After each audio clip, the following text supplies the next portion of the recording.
I am Kat Williams with Collaborating Agents, and today we're going to talk about getting started with YouTube. Amy Chavez, my partner, is not able to be here today, so you're stuck with me. So this is just going to be the nuts and bolts of getting started with a YouTube channel. If you want a step-by-step training, we can put together like a waiting list, and when we have enough people, I can get something scheduled. We're going to talk about things that you need, like your equipment, content planning, the elements of a video, some video editing, repurposing your content, intros, outros, things like that. So again, this is just the nuts and bolts of getting started with a YouTube channel.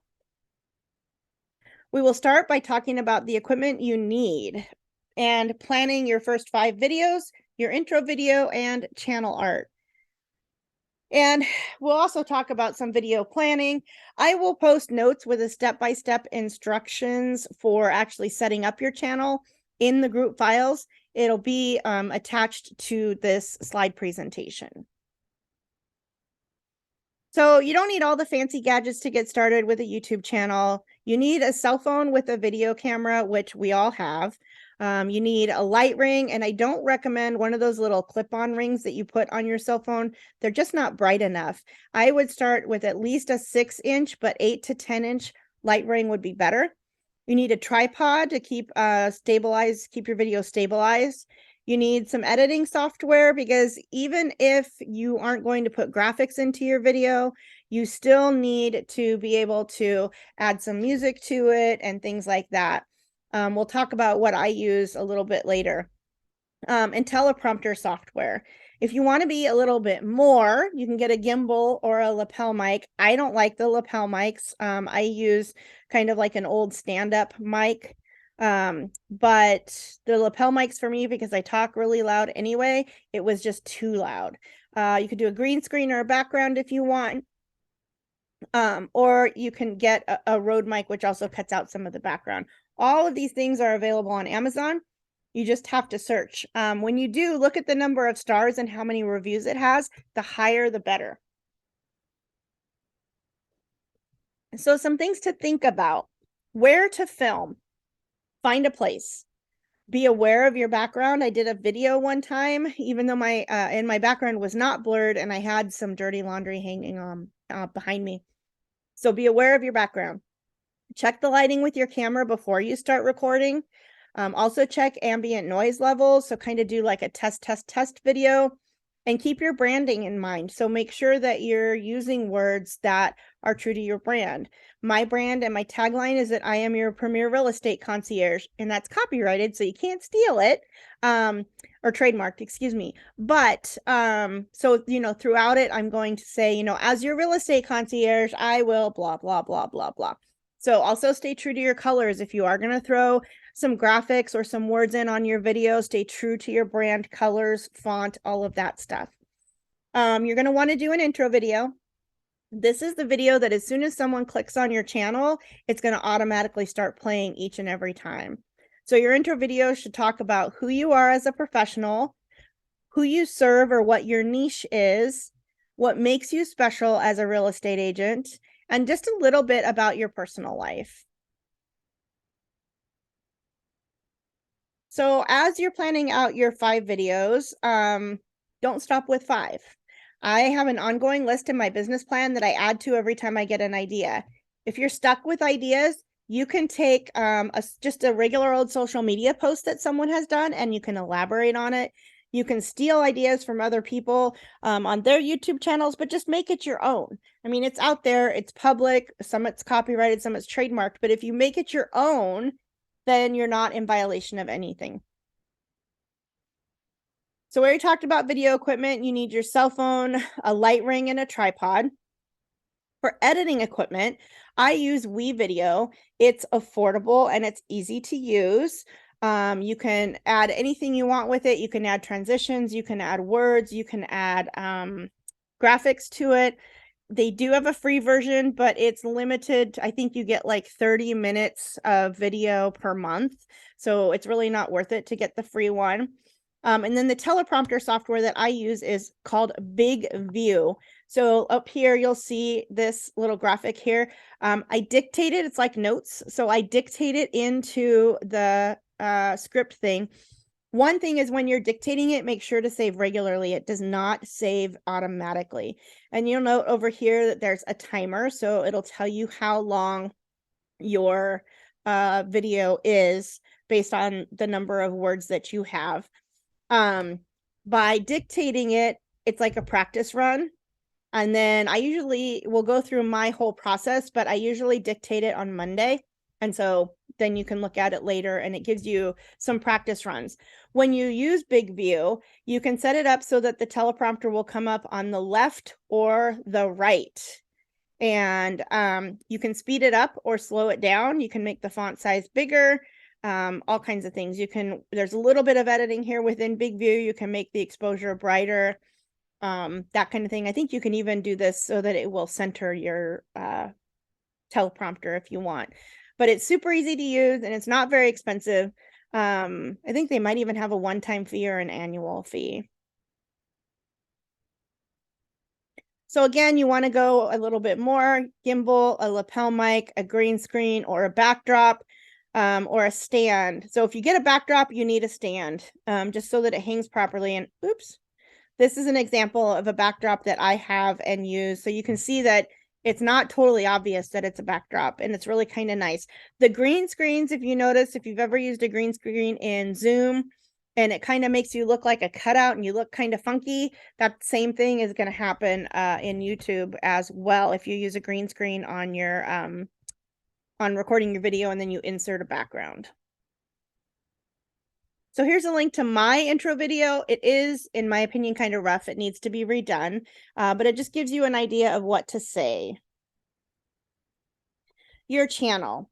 Naming your channel is important. You want it to be on brand and unique to you. So try and use it where it has your business name, or it'll say Kat Williams Realtor or Kat Williams Real Estate Agent or Savannah Real Estate Agent, something like that. You want to keep it to your brand. Mine is KatWilliamsHomes because that's the name of my business.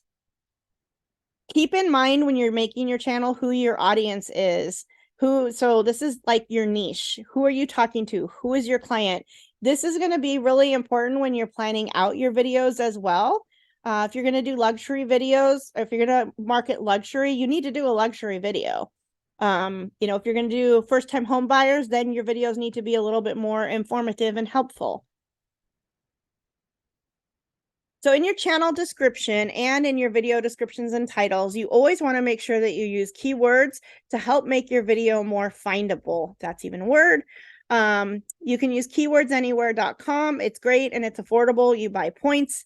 It's an add-on, so you have to remember to turn it off when on and off. So turn it off once you've gotten the information that you need. And then there's also answerthepublic.com, and it has a free option. You can do 3 searches a day. And that's actually the one that I've been using lately, because I find it just has a lot more options and it's a lot more user-friendly. Your banner is what people see at the top of your YouTube channel. Make sure that you tell people what you're doing for them. Keep it simple. You should have your face.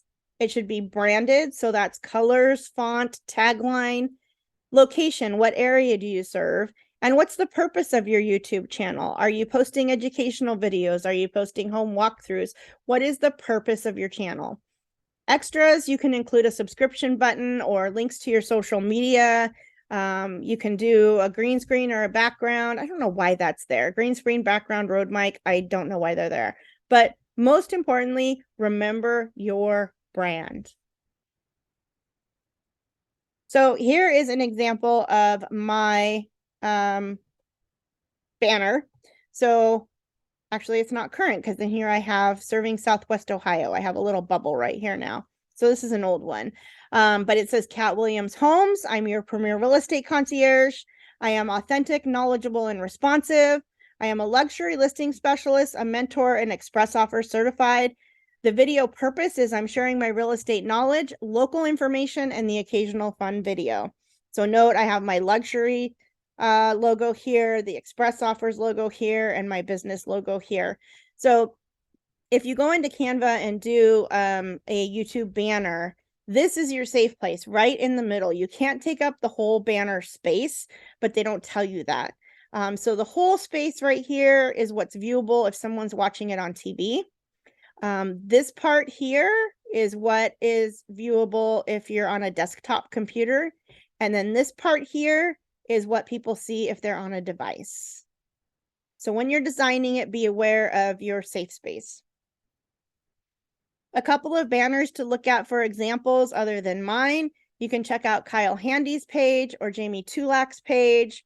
You can also get, so like I said, templates on Canva for free, or you can get paid ones on Etsy, or you can contract with someone on Fiverr to create your banner for you.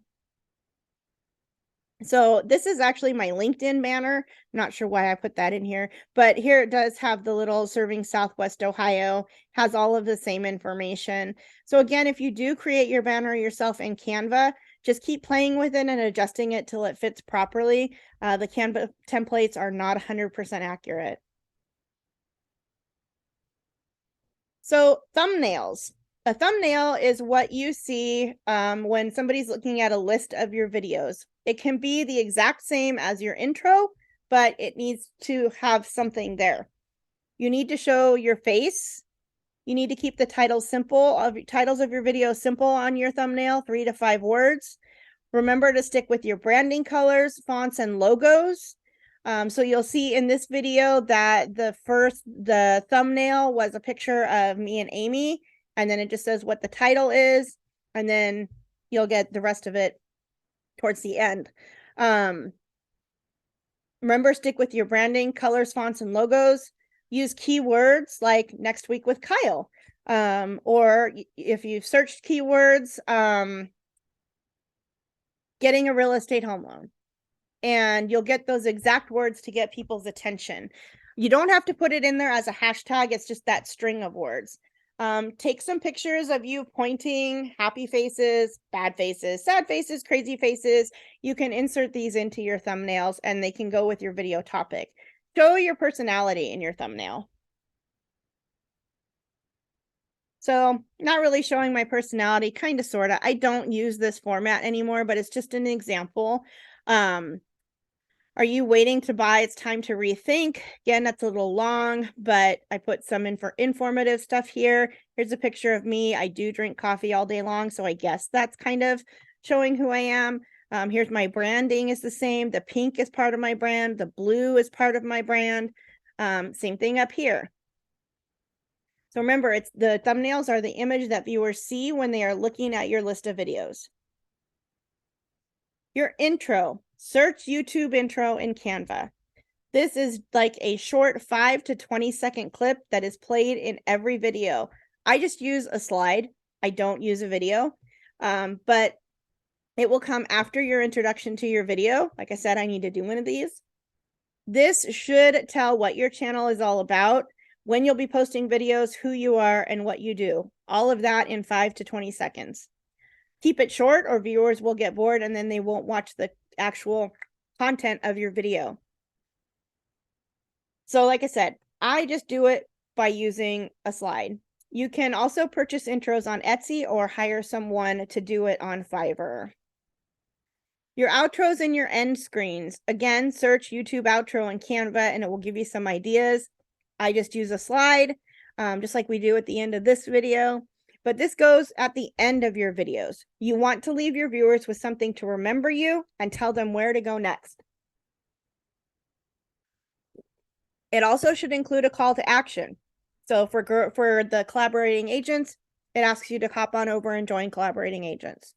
Your ideal length is 20 seconds, but if it's a slide, like an end screen, just do like 5 to 7 seconds. Don't forget to do a subscribe now and contact information. So like I said, I just use a slide. I don't use a video.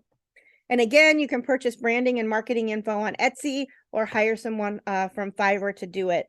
Let us know if you do find a good one on Etsy, though. So sorry, getting a drink there. Video, title, and description. Your title needs to be true to content. Don't make it misleading. You'll see some people out there, excuse me, that will say like, you know, why you shouldn't do X, Y, and Z, but actually it's telling you should do X, Y, and Z. But in general, you don't want your title to be misleading. The description of your video, you have a lot of leeway here. You have 5,000 characters to write the description of your video.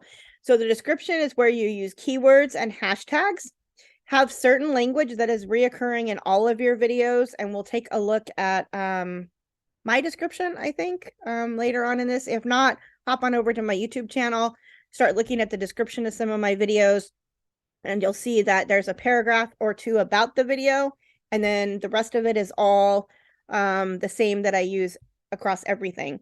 That second paragraph should be about who you are, again, using keywords. List after you talk about who you are or what your page is about or how you are as a realtor, then you want to list all of your socials and your contact information and list maybe some videos that they should watch next.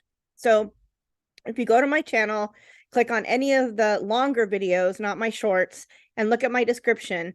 I use the same format or a similar format that Kyle Handy uses. Video tips. Most important is to be consistent and provide value.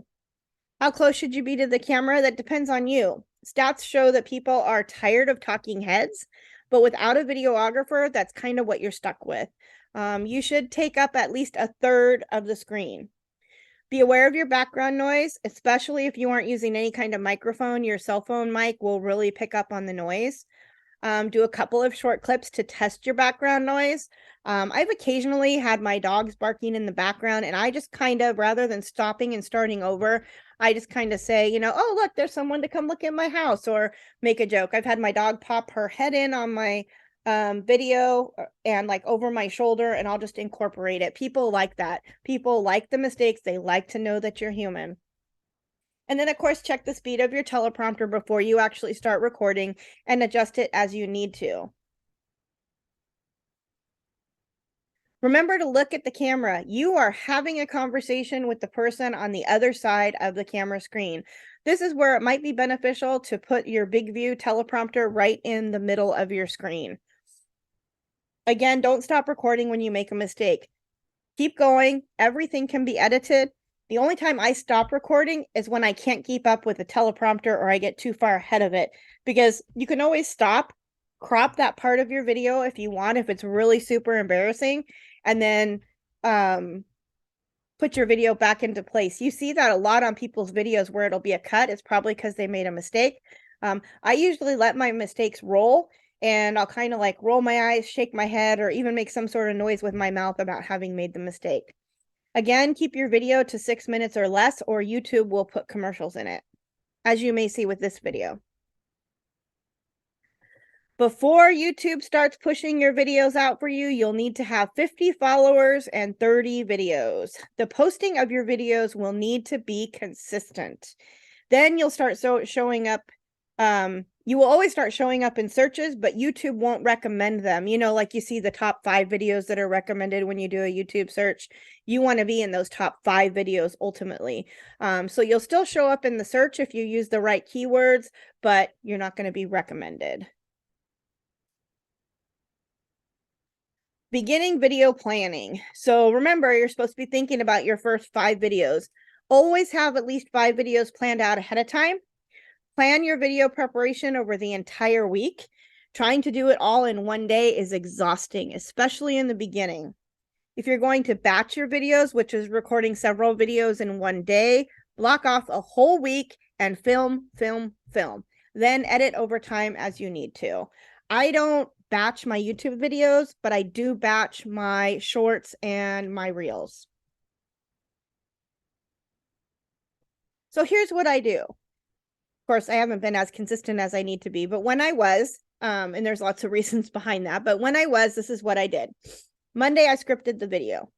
Tuesday, I practiced the script several times, just reading it and also editing it where necessary. Wednesday, I record the video and send it to my editor. Now I'm actually editing my own videos as I've become more familiar with WeVideo. Thursday, the editor would get it back to me by 5 p.m. I make edits, and Friday, he gets my last edits back to me between 12 and 3, and I publish it at 5 p.m. on Friday. You can do whatever works for you, but plan it out, put it in your calendar, and be consistent, or it will never get done. Brainstorm ideas for your content before you just jump right in. Make up a good long list so you won't run out of video ideas. And do this before you even get started or before you've even gained an audience. Ask yourself what other YouTubers in your niche are doing and what kind of content they are creating. You could do a series of videos. I did a series of videos about buying a home. I'm going to be working on doing a buyer series, a series of videos on buying a home. We go step by step. You can check out the series that I did on selling your home in my channel. So content depends on what you want to put out there and what the purpose of your channel is. Videos educating the public on all things real estate, videos educating on all things local. If you're going to do home tours, if you're going to interview vendors, watch other channels, and again, steal their content ideas, but make it your own. Choose something that excites you so you will want to keep making more videos. And make sure it's something that other people will see as entertainment or a solution to one of their problems, like an educational video. Always, always offer something of value and a call to action in each video. Not necessarily on your shorts, but your shorts are essentially like a reel. And I still, in my reels, I'll be, text, call, DM me, let's schedule an appointment today. That's a call to action. You can repurpose your content with YouTube, and that's one thing that makes having a YouTube channel super cool. You can repurpose it as a blog because you've already written the script. You can repurpose it as a podcast because you've already written the script. You can do little segments in reels because you've already written the script. You can take and make social media posts of it. You can use shorter clips of the video. Or what I've been doing is resharing in other posts. So like if I post a blog or a image about why you don't want to do a FSBO, I'll say in my words, you can learn more about why you shouldn't FSBO your home on this video that I created on my YouTube channel, and then I post a link. The best way to develop your channel is to just be yourself. It's your personality that will keep viewers subscribed and tuning into your channel, but you have to attract them there in the first place with solid content that they want to watch. YouTube is a long game. It's just like any other type of social media. You won't get a lot of views on your first 10 or 20 videos, and which should be that's okay. Keep at it. Perhaps you could do a private giveaway to your sphere of influence, family, and friends that if they watch and like your videos, whoever likes the most videos will win a prize. The most important thing with YouTube, be consistent. See, there's some ambient noise, my cat meowing in the background. So be consistent. If you're going to post every Friday, post a new video every Friday. If every week is too much for you, do it once a month or every 2 weeks. Whatever you feel you are capable of, be consistent.